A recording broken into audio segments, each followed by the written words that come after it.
خدا سلام، من ریحانه هستم و امروز اومدم 3 تا از دوخت‌های تفرش دوزی رو بهتون آموزش بدم. قبل از شروع کار لازمه یه سری نکات رو بگم برای کسایی که نمیدونن. اینا نخ پنگوئنه که من دور بوبین پیچیدم. نخ پنگوئن وقتی که باز میکنی 6 تا تار داره و ما برای کار فقط به 2 تا از این تارها احتیاج داریم. پس لازمه که من به اون مقدار نخی که احتیاج دارم اینو باز کنم و 2 تار رو جدا کنم ازش. وقتی که برش دادم نخ رو 2 تار رو ازش جدا کنم که خب من از قبل آماده دارم اینجا.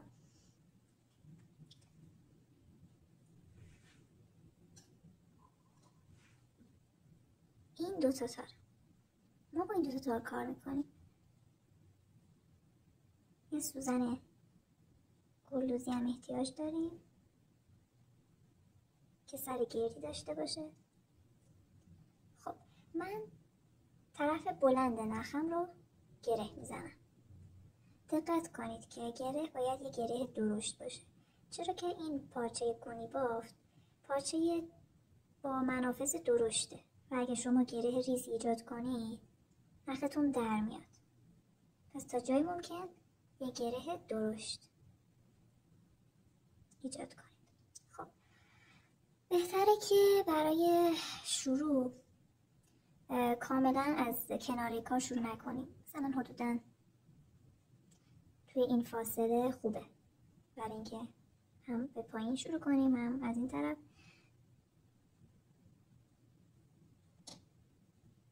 خب من گره ایجاد کردم.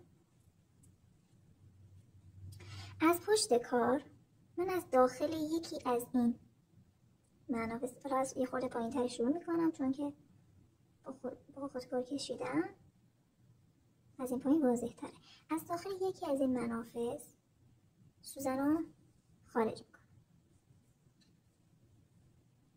حالا من باید بشمارم 1 2 3 و پشت این تار سوم سوزن رو وارد میکنم. باز دوباره 1 2 3 و پشت تار سوم سوزنم رو در میارم. دقت کنید که اینجا من تارها رو میشمارم، 1 دونه تار، 2 دونه تار و 3 دونه تار. در ادامه همینطور دوباره 1 2 3 و از سوراخ پشت تار سوم اونو خارج میکنم.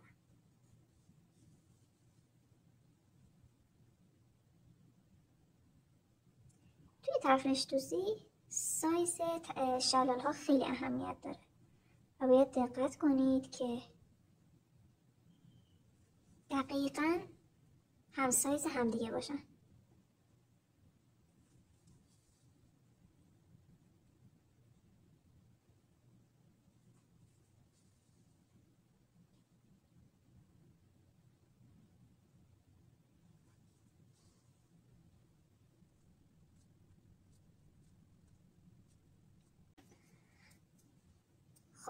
من به انتهای پارچم رسیدم و لازمه که نخم رو از پارچه جدا کنم. برای اینکه بخوام نخ رو جدا کنم فقط کافیه که من این نخ رو از بین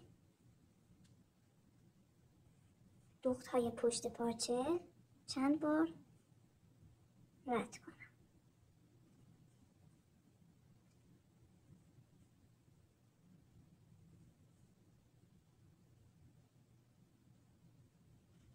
حالا وقتشه که از هم جدا بشن به این صورت. دوخت بعدی دوخت شلال پیچ هست و من باید دوباره مثل همین رو ایجاد کنم.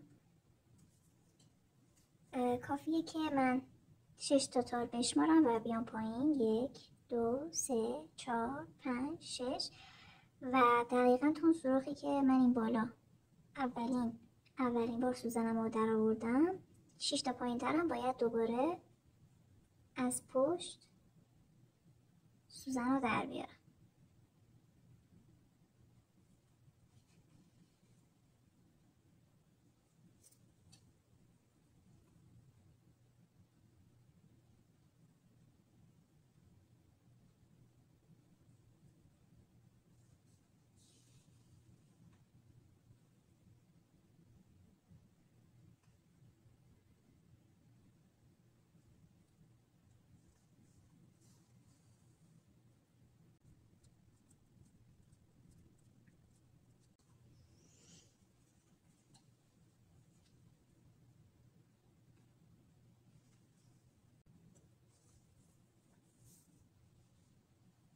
برای اینکه متوجه بشین دوخته شلال پیچ به چه صورته، من با یه رنگ دیگه متفاوت از رنگ نارنجی کار میکنم تا بهتر بتون ببینید. خب من از همین سوراخی که اولی کارم هست دوباره سوزن رو در میارم و از این زیر رد میکنم.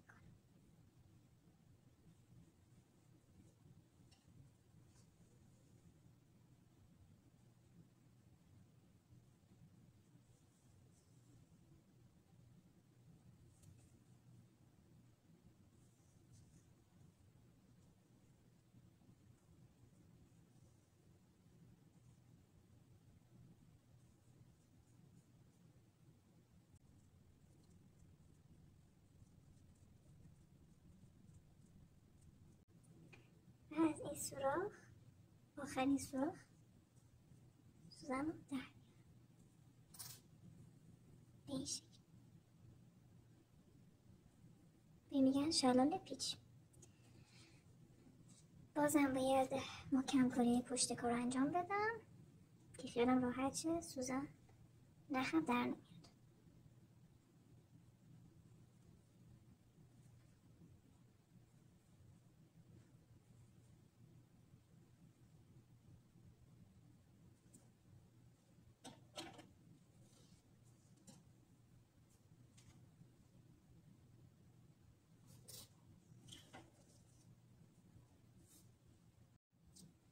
دوخت آخرمونم دوخت بخیه است.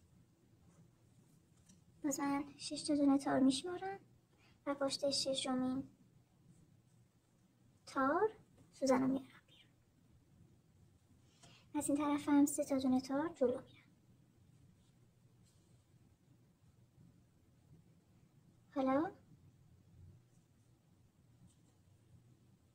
به جای اینکه به این طرف بدوزم برمیگردم پشت سرشو و اون سوراخ پشت سرشو که سوزن ازش در اومده بود نخم رو وارد میکنم و بعدی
از پایان کار.